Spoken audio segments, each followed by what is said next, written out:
Yo tout le monde, nous retrouvons pour une nouvelle vidéo. Donc il s'agit de la présentation du deck Chaos. On va commencer par le main deck. Donc évidemment, 3 soldats du lustre d'or émissaires du commencement. Donc on peut bannir un lumière ténèbres et l'invoque SP. Et il peut soit ban une carte un monstre sur le terrain d'adversaire, soit attaquer 2 fois. S'il banne un monstre, il ne peut pas attaquer. Ensuite, le dragon empereur du chaos, émissaire de l'achèvement. Donc lui, il sert également de gros ton parce qu'il a quand même 3000 et il ne veut pas être avec énorme spé. Et en plus, il peut payer 1000 points de vie pour envoyer toutes les cartes de la main et du terrain que possible de chaque joueur au cimetière et faire 300 points de dommage pour chaque carte envoyée. Donc ça peut être pas mal pour un finisher ou ça peut être pas mal de pacter son effet pour avoir moins de 3000. Ensuite, 3 créateurs du chaos.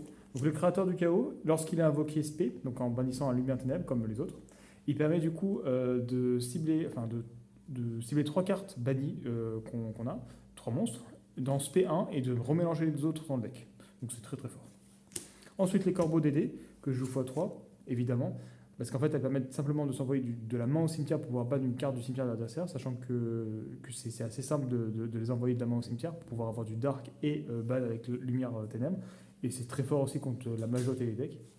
Pareil, illusionniste d'effet x3 pour pouvoir l'envoyer de la main au cimetière pour pouvoir avoir un lumière au cimetière et en plus annuler un effet d'un monstre sur le terrain.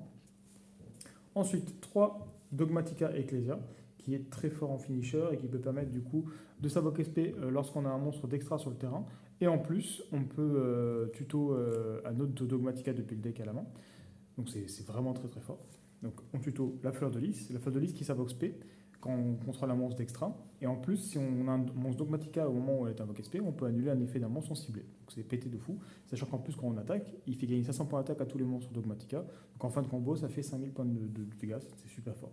Je joue aussi également en x1 mètre des crânes. Je ne sors pas souvent, mais ça peut toujours être utile. Il peut s'envoyer de la main au cimetière pour annuler un effet du cimetière. Donc pourquoi pas. Et en une fois également, l'ogre fantôme et lapin de neige qui peut annuler, qui peut détruire une carte qui est déjà faite sur le terrain, qui a son effet. Ça peut toujours être sympa. Ensuite, au niveau des magies, donc je joue 3 super polis. C'est la meilleure carte du format pour moi, donc évidemment c'est beaucoup trop fort. En plus, ça peut mettre défaussé pour pouvoir avoir un lumière ténèbres. C'est vraiment pété de fou. Ensuite, 3 invitations des ténèbres, évidemment. Invitation des ténèbres, on ne la présente plus. On pioche 2, on banne 1. Sachant qu'en plus, si on banne, on a une banne de plus pour pouvoir faire l'effet de créateur, donc c'est très très fort.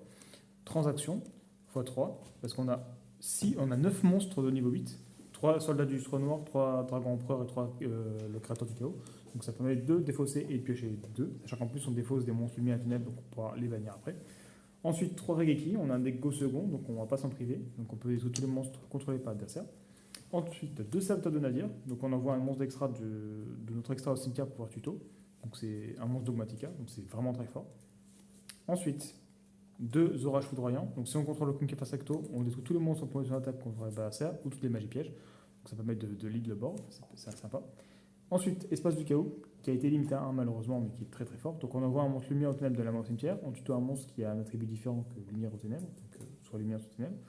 Et ensuite, qui ne peut pas être invoqué de norme ou spé. Et ensuite, on peut la ban du cimetière pour remettre un monstre qui ne peut pas être invoqué de norme ou spé depuis la ban en dessous du deck et piocher une carte. C'est beaucoup trop fort. Dualité dans le même principe, sauf que lui, il permet de faire Dragon directement, parce qu'il sacrifie un lumière ténèbre et il invoque spécialement un lumière ténèbre de la main ou extra deck, de même type et niveau d'origine, mais d'attributs différents. Donc là, par exemple, si on a Fleur de Lys qui est magicien lumière, on peut invoquer un magicien ténèbre. Et qu'est-ce qui est magicien ténèbre? Dragon. Donc voilà. Et en plus, on peut ban cette carte du cimetière pour pouvoir remélanger un lumière et ténèbres dans le cimetière, dans le deck, et piocher une carte. C'est beaucoup trop fort. Et Monster Reborn, classique, on invoque spé depuis le cimetière. Au niveau de l'extra deck, donc on a évidemment le Dragoon, un classique, les targets d'Assurapoli, donc à savoir Garura et Dragon Fusion Venin Affamé. En synchro, je joue Punisseur de la fin de Clichy, qui peut se faire avec le Ghost Ogre et un monstre de niveau 8. Donc ça permet simplement d'avoir un gros finisher qui peut vite être ni affecté et en plus gagner beaucoup d'attaques. Ensuite, 2 Dingirsu. C'est beaucoup trop fort pour qu'on la présente pas, surtout qu'en plus on joue 9 niveau 8.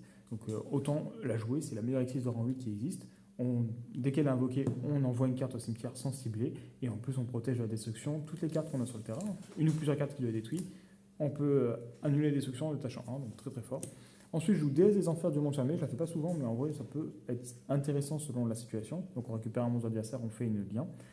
Donc sachant qu'il nous faut d'autres monstres, minimum 4 monstres ou des monstres de lien 4, 3, 2, etc. Access Code, le meilleur finisher de lien 4, donc évidemment on le joue.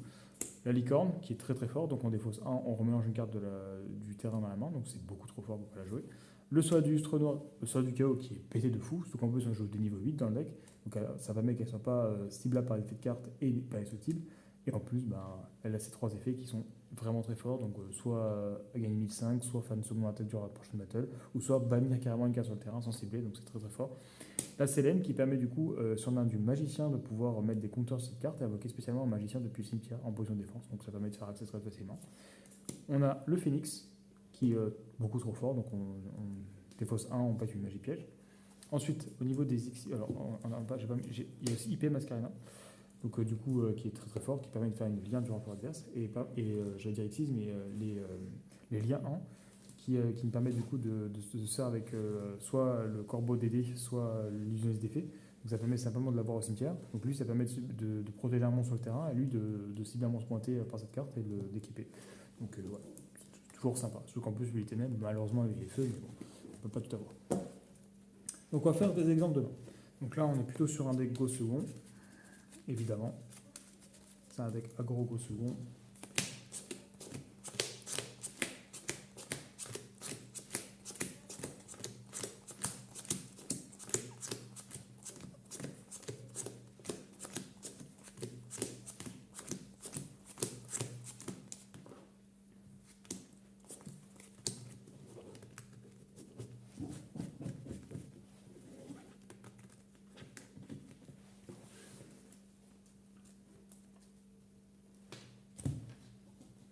Allez, 1, 2, 3, 4, 5, et on go second, donc 6. Ok, bon là on a une main untrap, mais c'est pas grave. Corbeau d'aider, il y a 1. Admirage, Nadir. Allez, on va essayer de hint un peu pour avoir plus de cartes en main. On va envoyer Garura pour aller chercher du coup Ecclesia. Ensuite, on va faire l'effet de Garura, vu qu'il a été envoyé au cimetière, on pioche une. On a le créateur, c'est très bien. Du coup, c'est dommage qu'on n'a pas de lumière au cimetière, mais on pourra le faire après. Du coup, spé est fait.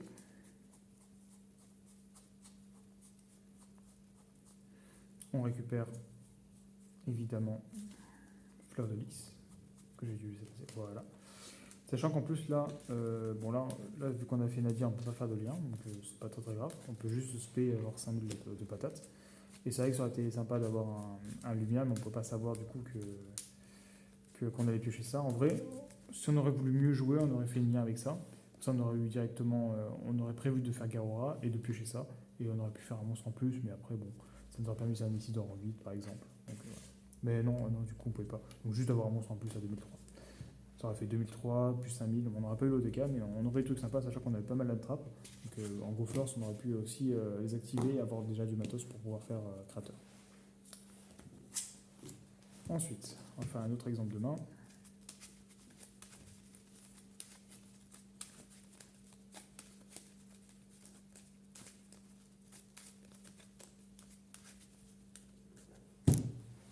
Allez, 1, 2, 3, 4, 5, et du coup la 6e. On va commencer par, évidemment, invitation. On draw 2, et on banne 1. Qu'est-ce qu'on va pouvoir ban en vrai ouais, le créateur, parce qu'en vrai, pour l'instant, il ne va pas nous servir. Ensuite, on va faire invitation, on draw 2, on banne 1. Donc là, on est obligé de ban le maître des crânes, malheureusement. Pas grand-chose pour celui-ci. Après, selon ce qu'il a sur le terrain, on peut faire super poli. Là, c'est pareil, on a des orages, on a des reliques, donc généralement, là, le terrain adverse, il passe pas. Et là, on a 4 board breakers, littéralement. Donc ça peut être intéressant. Après, bon, malheureusement, on ne pourra pas faire grand-chose. Il faut miser sur le fait qu'il puisse avoir des monstres pour pouvoir faire super poli. Et sinon, après, voilà, il y a l'IA 1. Malheureusement, on n'a pas de ténèbres au cimetière pour faire ça. À part si on s'amuse à faire ça, l'IA 1, on fait ça, on imagine. Et s'il a un monstre ténèbres, on peut défausser ça, faire une fusion. Donc on fait le Venom. Et puis derrière, on banne lumière ténèbres. Donc il faut pratiquer le principe qu'il a un monstre ténèbres. Et après on fait ça. Donc ça nous permet d'avoir un board. Donc voilà, donc j'espère que la vidéo vous a plu. Je vous invite à aller voir mes autres vidéos et à vous abonner. Et à la prochaine pour une autre vidéo.